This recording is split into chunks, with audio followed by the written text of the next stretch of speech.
ಏನೋ ಒಂಥರ ಏನೋ ಒಂಥರ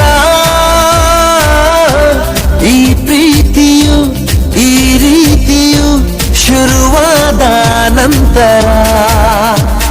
ಆದರೆ ನನ್ನ ಹೆಂಡತಿ ನನಗೆ ಕೇಳಿಸ್ಕೊಳ್ಳಿ.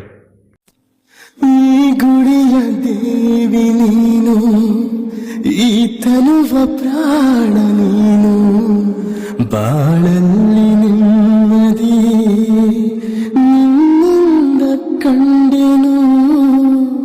ನೀ ಅಳಲು ನೋಡಲಾರೆ, ನೀನಿರದೆ ಬಾಳಲಾರೆ, ನನ್ನಲ್ಲಿ ಕೋಪವೇ